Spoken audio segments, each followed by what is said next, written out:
Hi guys, welcome back. I hope you all are doing super great. So हमने last video में HTTP module के बारे में देखा था कि HTTP आखिर होता क्या है, हम इसे क्यों यूज़ करते हैं।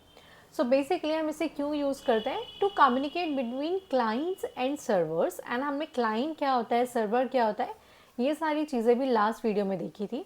सो आज फाइनली इस वीडियो में हम इन सारी चीज़ों का प्रैक्टिकल देखेंगे। इट मीन्स आज हम फाइनली अपना पहला सर्वर क्रिएट करने वाले हैं Node.js में। एंड आई गेस हम बिना टाइम वेस्ट के सीधे स्टार्ट करते हैं। लेकिन स्टार्ट करने से पहले just a small request guys, यदि आप इस चैनल पर नए हैं तो प्लीज़ सब्सक्राइब करके जाना। एंड यदि वीडियो अच्छा लगे तो प्लीज़ लाइक एंड कॉमेंट भी ज़रूर करना। सो अभी हम सीधा स्टार्ट करते हैं। सो यहाँ पर मैंने अपना VS कोड ओपन कर लिया है। एंड अब हमें पता है कि हमें इस फाइल में क्या करना है, HTTP मॉड्यूल को यूज़ करना है। तो जब भी हमें किसी मॉड्यूल को यूज़ करना होता है हमारी फाइल में, तो हम सबसे पहले क्या करते हैं, उस मॉड्यूल को इंपोर्ट करते हैं। ठीक है, तो हम क्या करेंगे, const HTTP equals to require and then HTTP। ठीक है, तो हमने क्या किया, हमने इस HTTP मॉड्यूल को इंपोर्ट कर लिया अपनी इस फाइल में। And now using this HTTP हम क्या कर सकते हैं, जितनी भी बिल्ट इन मेथड्स हैं या यूटिलिटीज़ हैं जो HTTP मॉड्यूल हमें प्रोवाइड करता है, हम उसका यूज़ कर सकते हैं अपनी फाइल में। ओके, सो अब हमें क्या करना है, अब हमें एक सर्वर क्रिएट करना है। ठीक है, तो HTTP मॉड्यूल क्या करता है, हमें एक फंक्शन देता है जिसकी हेल्प से हम सर्वर क्रिएट कर सकते हैं। ठीक है, so let me write const server equals to HTTP dot. अब आप देखो हमारे पास इतनी सारी फंक्शन मेथड्स प्रेजेंट हैं जो ये मॉड्यूल हमें प्रोवाइड कर रहा है। लेकिन अभी हमें क्या करना है, हमें सर्वर क्रिएट करना है।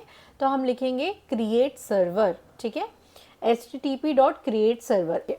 अब ये लाइन नंबर 2 का मतलब है क्या, अब HTTP मॉड्यूल की हेल्प से हमने क्या किया, क्रिएट सर्वर मेथड का यूज़ करके एक सर्वर क्रिएट कर लिया। ठीक है, हमने अभी अपना एक सर्वर क्रिएट कर लिया।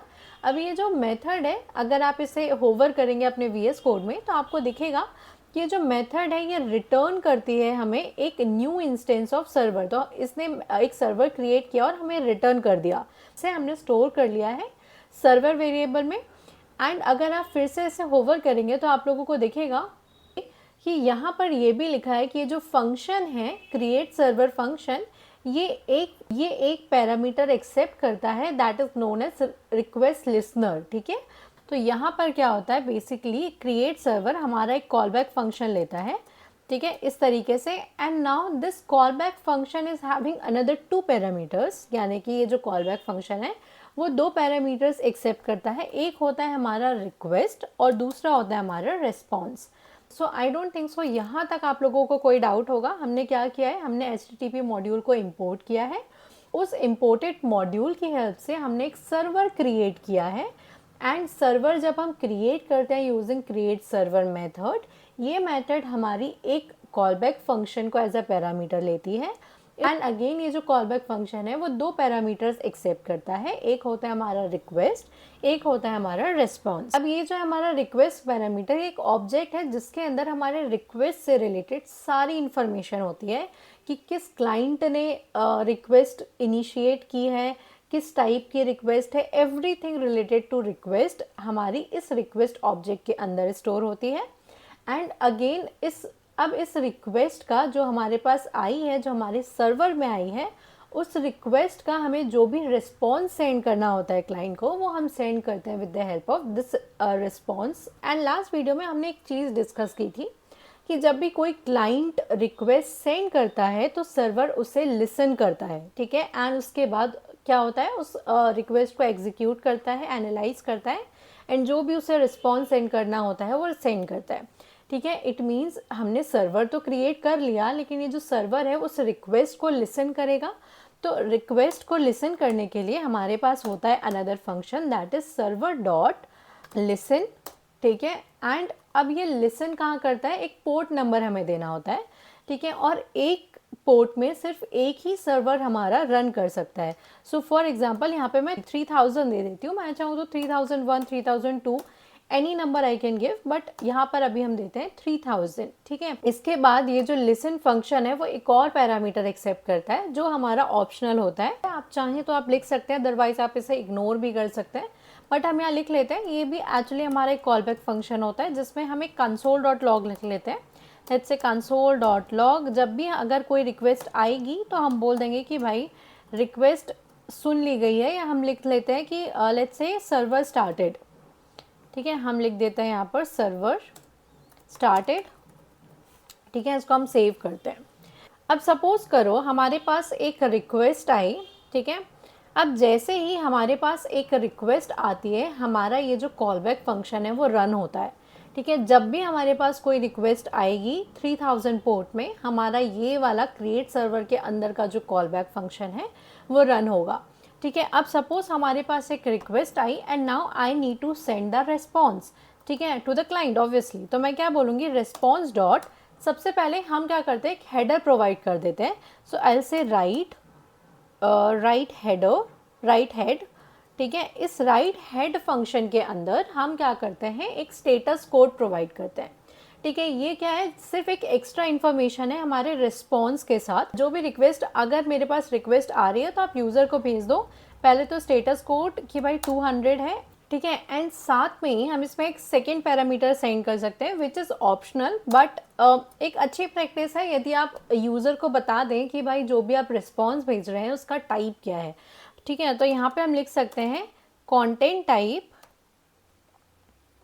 लेट्स से कंटेंट टाइप हम बोल देंगे टेक्स्ट प्लेन, ठीक है। अगर हमें एक स्ट्रिंग सेंड करना है तो उसका कंटेंट टाइप जो होगा वो होगा टेक्स्ट प्लेन, ठीक है। अब हम रिस्पॉन्स सेंड कैसे करते हैं, रिस्पॉन्स डॉट एंड, ठीक है। मतलब इसमें रिस्पॉन्स डॉट एंड में आपको जो भी रिस्पॉन्स एक्चुअली सेंड करना है वो हम लिखते हैं, ठीक है। So let's say learning Node.js, हम ये रिस्पॉन्स सेंड कर देते हैं, ठीक है। अब हम क्या करते हैं, हमारे सर्वर को स्टार्ट करते हैं। So I just call this file node-index.js। तो अब देखो हमारा सर्वर तो स्टार्ट हो गया है, लेकिन हमारे पास कोई रिक्वेस्ट नहीं आई है। रिक्वेस्ट कब आएगी, जब कोई क्लाइंट पोर्ट नंबर 3000 पे नेविगेट करेगा। अब क्लाइंट क्या होते हैं, हमने लास्ट वीडियो में देखा था, कोई भी ब्राउज़र हो सकते हैं या टूल्स हो सकते हैं लाइक पोस्टमैन।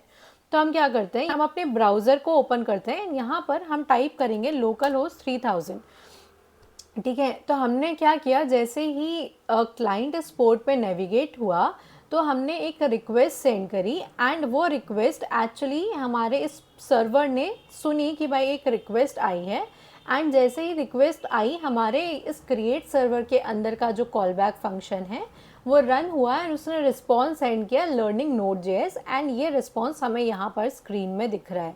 अगर मैं इसी को आपको नेटवर्क टैब में दिखाऊं तो हम इंस्पेक्ट करते हैं, हम चलते हैं नेटवर्क टैब में, एंड मैं अपने पेज को करती हूँ reload.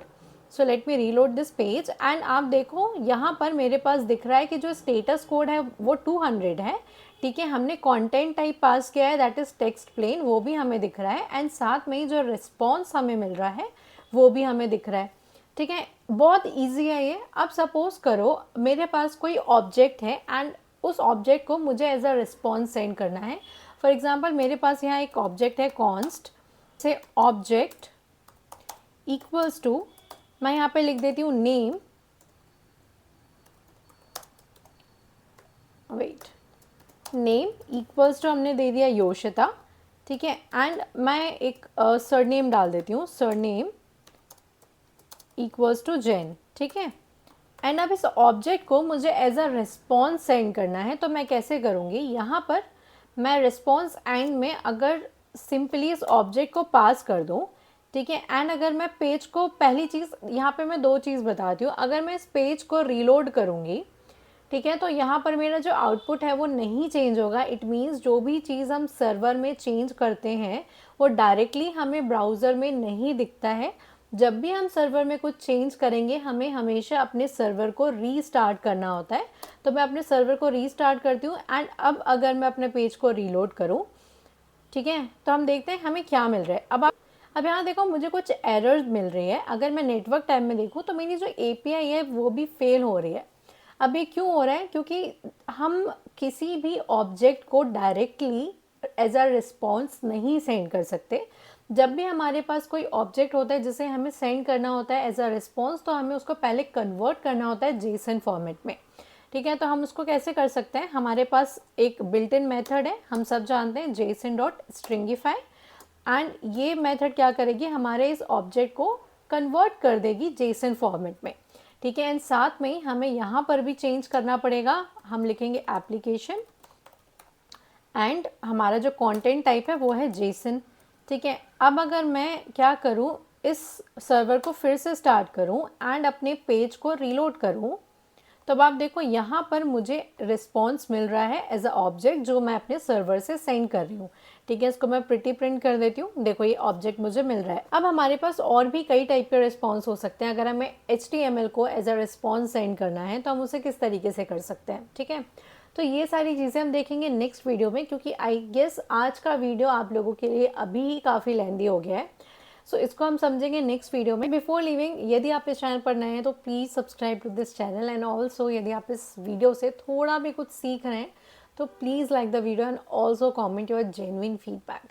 Thank you guys for watching.